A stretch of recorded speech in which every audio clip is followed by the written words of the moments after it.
All right, so today we're taking a deep dive into the Amazon Fire HD10 tablet. 2023 release. Yeah, the 2023 release. You know what really caught my eye about this one? What's that? It seems like Amazon is really trying to hit that sweet spot of affordability, Oh, yeah, for sure. but also packing in a ton of features. Absolutely. So we're going to break down a recent review, Oh. explore all those features, and by the end, you'll know if the Fire HD10 is the right tablet for you. Sounds good. I'm excited to dive in. Me too. What's fascinating to me is how Amazon is positioning this tablet. You know, it's not trying to compete with those super high-end tablets, Right. but it's definitely aiming to impress in the value for money category. Yeah, they're not shying away from that at all. I mean, one of the first things that jumps out from the review is that display. Oh, yeah. 10.1-inch Full HD display. I mean, can you imagine watching movies or reading on that? It's got to be a visual feast. It has to be. I mean, and the resolution, too. 1920 by 1200. Wow. That's pretty impressive for a tablet at this price. Yeah, that's got to be crisp text, more detail in games, Definitely. and just a richer viewing experience overall. Absolutely. So it's not just about the size, it's about the quality of that display. And that makes me wonder, how does Amazon keep the price so low while offering a screen that good? Well, one way they do it is with adverts option. Oh, yeah, I've seen that. What is that exactly? So basically, you get the tablet at a lower price, but you'll see occasional ads Oh, okay. on the lock screen or within some of the interfaces. So it's a trade-off? It is. Yeah. It's a trade-off a lot of consumers are grappling with these days. For sure. Some people, for them, the savings are worth it, Yeah. especially if they're mainly using it for things like watching downloaded movies Yeah. or reading on or relating, where those ads might be less intrusive. Yeah, I can see that. But then for other folks, that interruption, that could be a deal breaker. Totally. So it's like, what do you value more, right? Exactly. The lower price tag or a completely ad-free experience? What do you think, listener? Would you be okay with a few ads to save some money? It's a tough question. It is. Let's move on to what's under the hood. Okay. This review mentions an octa-core processor and 3 gigabytes of RAM. Uh-huh. So break that down for me. What does that mean for everyday use? Okay, so think of it this way. The processor, that's like the brain power, Okay. and the RAM is like the workspace. Okay, I like that analogy. So with 8 cores all working together, you can have multiple apps running smoothly, Okay. even demanding ones. And with 3 gigabytes of RAM, you can switch between those apps without everything coming to a screeching halt. Gotcha. So that's why they're saying this tablet is great for multitasking. Exactly. I could see how that would be a game changer for someone who, likes to have a lot of things going on at once. For sure. But wouldn't all that processing power drain the battery super fast? You would think so, right? Yeah. But this tablet actually has a 13-hour battery life. Wow, 13 hours. Yeah, you could watch like the entire extended edition of the Lord of the Rings trilogy back to back. That's impressive. I can already picture myself on a long flight completely engrossed in a movie marathon and not having to worry about my tablet dying. Exactly. Yeah. And then you've got Alexa built right in. Oh, yeah, hands-free Alexa, Yeah. right on the tablet. What could you do with that? So many things. Yeah. You can control your smart home devices. Okay. You can set reminders, Hmm. check the weather, Nice. all with just your voice. It's like having a personal assistant right there in your hand. That's convenient. Yeah. I'm starting to see how this tablet could be super convenient for someone who's already using other Amazon devices and services. Absolutely. Okay, so let's talk about the practical stuff. How durable is this thing? So durability is definitely something Amazon considered. Okay, good. The Fire HD10 has a sturdy plastic body Okay. and a Gorilla Glass screen. So it can handle some bumps and drops, which is especially important if you're sharing it with family, Right. especially younger ones. That's a relief. No one wants a cracked screen after just, a little mishap. Nope. What about storage? The base model comes with 32 gigabytes of storage, Yeah. which is decent, but you can expand that with a micro SD card Oh, cool. up to a whopping 1 TB. Hold on, 1 TB on a tablet? That's like having an entire library at your fingertips. It is. I can't even imagine filling up that much space. Right. Okay, but let's be real. No gadget is perfect. True. What are some of the downsides mentioned in this review? Well, there are some trade-offs to consider, Okay. and understanding those is key to making an informed decision. All right, lay it on me. What are the cons? Well, one of the downsides that comes to mind immediately is that with adverts model, Yeah. while it does make the tablet more affordable, those ads can be annoying for some users. I can see that. I mean, how annoying are we talking? Well, it depends. It could be anything from banner ads at the bottom of the screen Right. to full-screen pop-ups that interrupt what you're doing. Ugh. Yeah, see, that's what I'm worried about. Like, if I'm in the middle of reading a book or watching a movie and an ad pops up, that would be pretty disruptive. Right, and it's not just about the ads themselves. Yeah. The Fire HD 10 runs on Fire OS. Which is? It's Amazon's own version of Android. Oh, okay. And that means it relies on the Amazon App Store. And how does that compare to the Google Play Store? You know, the one that's on most Android tablets? Well, the Amazon App Store has a decent selection, Uh-huh. but it's not nearly as extensive as Google Play. So you might not find all the apps you're looking for. Exactly. You might find that some of your favorite apps, particularly those made by Google, aren't available. Yeah. Or you might need to find workarounds to install them. So if you're someone who's really reliant on specific apps, that's definitely something to consider. Absolutely. Oh. What other drawbacks are you curious about? Well, the review also mentioned something about the camera quality. Yes. The camera, Wait, it's not the best. what do you mean?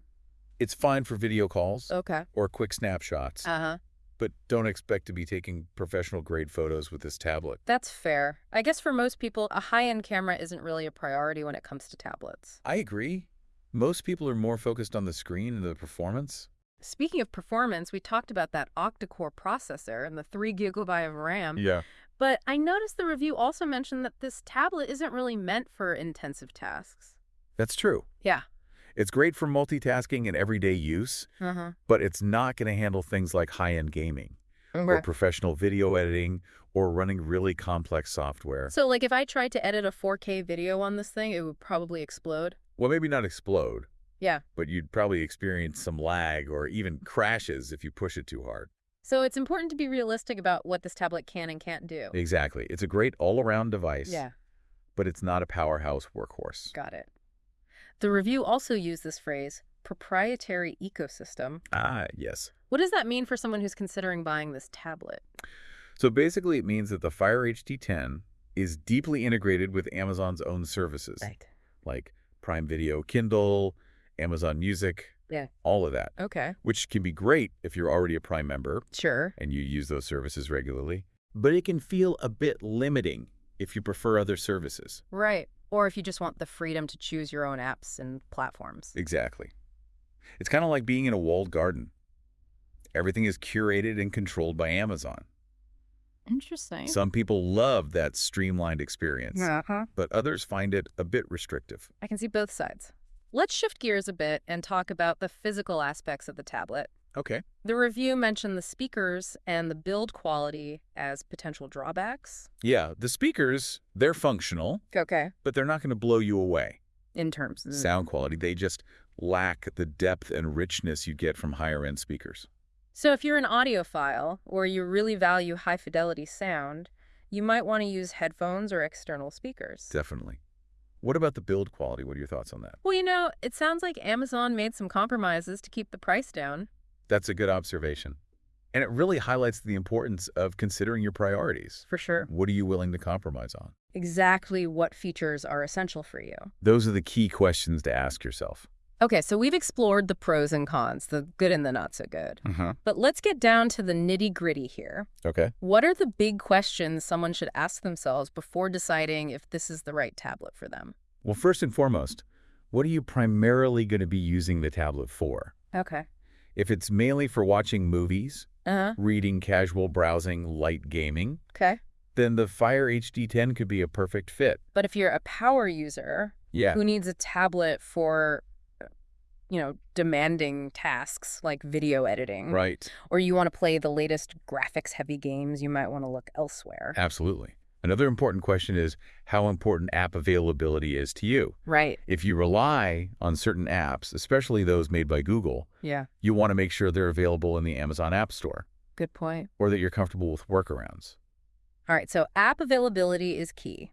And of course, there's the whole Amazon ecosystem thing. Oh, yeah. If you're already a Prime member Uh-huh. and you love their services, then that integration could be a huge plus. Huge. But if you prefer a more open platform, Yeah. or you just want more flexibility, the Fire HD 10 might feel a little too restrictive. It might. Let's put this into practice. Okay. Let's imagine our listener is someone who travels frequently, Okay. a frequent flyer. How might the Fire HD 10 fit into their life? I mean, the long battery life would be a major advantage for someone on the go. Totally. They could watch movies, read books, or even get some work done on a long flight without worrying about their tablet dying. Right. And it's lightweight and portable, so it'd be easy to pack in a carry-on. Absolutely. Okay, let's switch gears. What if our listener is a student? Okay. Someone who needs a tablet for schoolwork. I could see it being useful for certain tasks, Okay. like reading textbooks, taking notes, doing research online. Yeah, and the parental controls could be a bonus, Oh, yeah. especially for younger students, helping them stay focused and avoid distractions. But what about those app limitations we talked about earlier? That's where things could get tricky.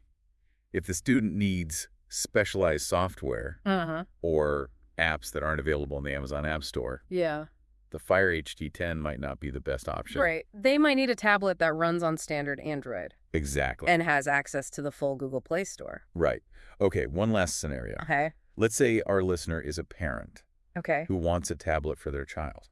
I think the parental controls and the kids mode would be huge selling points for parents. Absolutely. Yeah. They offer a level of control and peace of mind that you don't get with a lot of other tablets. And the durable build means it can handle a few drops and bumps, which is essential when it comes to kids. Totally. But again, parents should be aware of those app limitations. Yeah. If their child needs specific educational apps that aren't available in the Amazon App Store, it could be a deal breaker. It sounds like the Fire HD10 has a lot to offer. It does. But it's not the perfect tablet for everyone. Right. It really comes down to individual needs and priorities. Absolutely. And that's what makes this deep dive so valuable. I agree. It's not just about presenting the facts, but it's about helping you, the listener, figure out what those facts mean for you. We've covered a lot of ground today, but there's always more to explore. Oh, always. So stick around for part 2, where we'll continue our deep dive into the Amazon Fire HD10 tablet. I can't wait.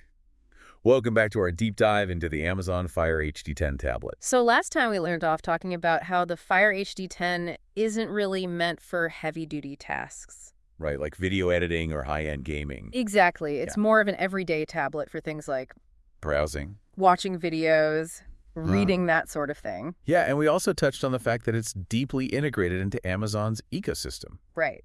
Which can be a good thing or a bad thing, depending on your perspective. It all comes down to personal preference. Some people love that seamless integration with Amazon services. While others might find it a bit limiting. Yeah, they might prefer a more open platform with more flexibility. So it's all about figuring out what's important to you as a user. Exactly. And that's what we're trying to do here, help you make an informed decision. Yeah, I want to circle back to something you mentioned earlier about the with adverts model. Right. Can you remind us how that works? Sure. So basically, you can choose to buy the Fire HD10 at a lower price. Uh-huh. But in exchange, you'll see ads. Okay, and where do these ads pop up? Well, they could be on a lock screen Mm. or within some of the apps or interfaces. So it's not like they're constantly interrupting you. Not necessarily, Yeah. but they can be annoying for some users, Yeah. I can imagine that being a deal breaker for some people. especially if you're trying to read a book or watch a movie, an ad pops up right in the middle. Ugh. Yeah, that would be frustrating. It definitely wouldn't enhance the viewing experience.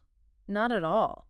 So for people who are really sensitive to ads, it might be worth it to pay the extra money and get the ad-free version. I think so. Yeah. The peace of mind might be worth the extra cost. All right, let's move on to another potential drawback that was mentioned in the review, the app situation. Oh, yes, the apps. So can you explain why apps are such a big consideration with the Fire HD10? It all comes down to the operating system. Which is?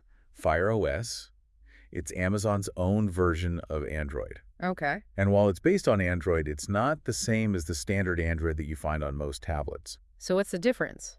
Well, the biggest difference is the App Store. Oh, right. Most Android tablets use the Google Play Store. Exactly. But the Fire HD10 uses the Amazon App Store. And that's where the limitations come in. Right. The Amazon App Store has a decent selection of apps, but it's not nearly as extensive as the Google Play Store. Meaning, you might not find all the apps you're looking for. Especially if you're looking for Google-specific apps. Right, like YouTube or Google Drive. So that's something to be aware of. If you're someone who relies heavily on certain apps, you'll want to make sure they're available in the Amazon App Store. Or that you're willing to find workarounds to install them. Which can be a hassle. They can be. So it's important to do your research before you buy. Okay, let's switch gears again and talk about the physical aspects of the tablet. Okay. The review mentioned the speakers and the build quality as potential areas for improvement. Yeah, the speakers, they're not terrible, But they're not amazing either. They lack the depth and richness that you'd get from higher-end tablets. So you're not going to be blown away by the sound quality? Probably not. But they're fine for casual listening. Okay, so if you're an audiophile or you really care about sound quality, you might want to use headphones or external speakers. Yeah, that's a good option. What about the build quality? What are your thoughts on that? I mean, it sounds like Amazon made some compromises there to keep the price down. Yeah, the tablet is made of plastic. Which is? Durable and lightweight, but it doesn't feel as premium as tablets that are made of metal or glass. So again, it's all about priorities and trade-off. Exactly. You get what you pay for. All right, so we've covered a lot of ground today. We've talked about the pros and cons of the Amazon Fire HD10 tablet. We have. We've explored its features and its limitations. Mm-hmm. And we've talked about how to figure out if it's the right tablet for you. And remember, there's no right or wrong answer. It all comes down to your individual needs and preferences. Exactly. So as we wrap up this part of our deep dive, we want to leave you with one final thought-provoking question. Okay, hit me with it.